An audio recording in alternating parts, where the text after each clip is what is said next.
Hindi ako kasali last year sa qualifiers ng palaro dahil hindi kami nakapasok ng Dabraa.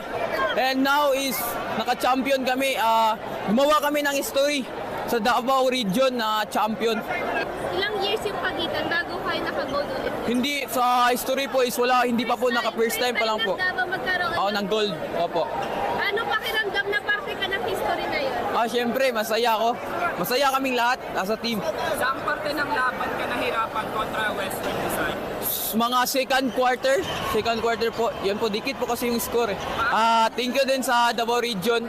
Thank you sa nagasuporta sa mga diha.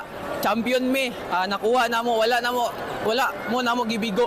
And sa mga kababayan, sab na ako sa Agusan, sa Talacogon, thank you po sa inyo mga suporta tanan. Kung dili tungod sa inyo ang dili nagamotivate sa kuha, wala po ko dire.